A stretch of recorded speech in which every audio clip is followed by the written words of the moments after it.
बात नीट परीक्षा की करेंगे, जिसके टॉपर घोटाले को लेकर आज सुप्रीम कोर्ट में सुनवाई। आरोप ये लगा है कि मेडिकल एंट्रेंस के एग्जाम में धांधली की गई है, मार्किंग में गड़बड़ी हुई है, जिसकी वजह से 67 छात्रों को एक साथ टॉप पर लाकर खड़ा कर दिया है, यानी कि फुल मार्क्स दिए गए हैं। ग्रेस मार्क्स का आधार क्या है? बच्चे ये सवाल पूछ रहे हैं। एक सेंटर के बच्चे टॉपर कैसे हो गए, इसी सेंटर से तमाम टॉपर कैसे निकले? इस रिपोर्ट के जरिए समझिए क्या है घोटाला।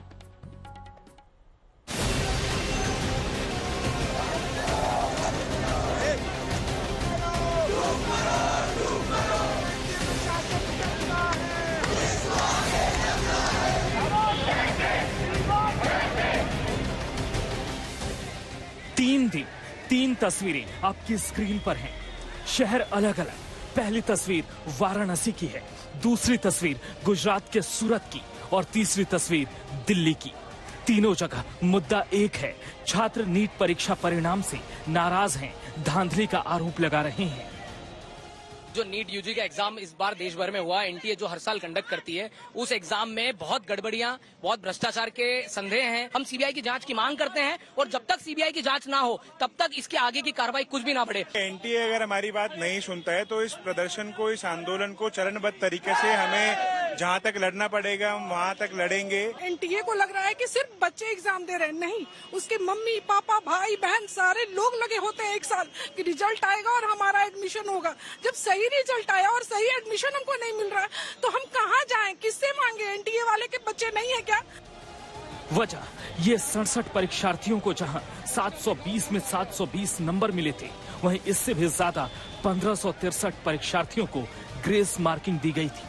ये ग्रेस मार्किंग 10, 20 या 30 नंबर की नहीं, 100 से 150 नंबर तक की दी गई थी, जिसकी वजह से कई परीक्षार्थी जो मेरिट से बाहर थे वो मेरिट में आ गए और जो मेरिट वाले बच्चे थे उनके लिए गवर्नमेंट कॉलेज में एडमिशन पाना मुश्किल हो गया। देखिए, मुझे लगता है सबका सब जो एनटीए कर रहा है बहुत बड़ा घोटाला कर रहा है, करप्शन कर रहा है, एक तरीके से इतना लापरवाह एनटीए है। मोदी जी से मांग करते हैं कि वे इस पे जल्द से जल्द एक बड़ी कमेटी बैठाएं जो कि इसके विषय में संपूर्ण जांच करे तथा सारी बात को तह तक निकाले कि यहाँ पर एनटीए ने क्या फ्रॉड किया है देश के 24 लाख स्टूडेंट्स के साथ, तथा हम सबको उचित न्याय मिले। ये विवाद अब राजनीतिक रंग भी लेता जा रहा है, क्योंकि कांग्रेस इसमें कूद पड़ी है। कांग्रेस महासचिव प्रियंका गांधी वाड्रा ने एक्स पर लिखा,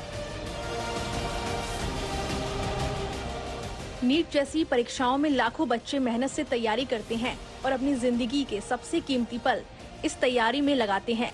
पूरा परिवार इस प्रयास में अपनी श्रद्धा और शक्ति डालता है, लेकिन साल दर साल इन परीक्षाओं में पेपर लीक, रिजल्ट से जुड़ी गड़बड़ियां सामने आई हैं। क्या परीक्षा कराने वाली एजेंसियों की जवाबदेही तय नहीं होनी चाहिए? क्या सरकार को लापरवाही वाला रवैया छोड़ परीक्षा प्रणाली पर गंभीरता से विचार नहीं करना चाहिए? हम अपने युवा साथियों के सपने को यूं बिखरते हुए नहीं देख सकते। उनकी मेहनत के साथ सिस्टम द्वारा किया जा रहा ये अन्याय रुकना चाहिए। सरकार को गंभीरता से इन गड़बड़ियों को सुधारने के लिए उचित कदम उठाने चाहिए। 100% मैं कह रहा हूँ दावा के साथ, इस नीट एग्जाम में बहुत बड़ा घोटाला हुआ है। इसमें कुछ कौन है इसका जो उनके ऊपर कार्रवाई, उनके ऊपर जो सही एक्शन नहीं होगा, इसीलिए कांग्रेस पार्टी राहुल गांधी जी ने जो सरकार आते ही पेपर लीक के लिए करारा कानून इसीलिए लेके आ रहा था। पूरे हो हंगामे के बीच अब मामला सुप्रीम कोर्ट में चला गया है। सुप्रीम कोर्ट में एक के बाद एक अर्जी दाखिल हो रही है। कल दाखिल की गई ताजा अर्जी में सुप्रीम कोर्ट से नीट के परिणाम को रद्द करने की मांग की गई है। नए सिरे से प्रवेश परीक्षा आयोजित कराने की मांग की गई है। सुप्रीम कोर्ट में दाखिल एक अन्य अर्जी में ग्रेस मार्किंग पर सवाल खड़े किए गए हैं। छात्र सालों साल मेहनत करते हैं और उसके बाद जब इस तरह की चीजें होती हैं तो यकीनन ये देश के लाखों युवाओं के साथ नाइंसाफी है। बहरहाल अब मामला सुप्रीम कोर्ट में है। आज तक ब्यूरो।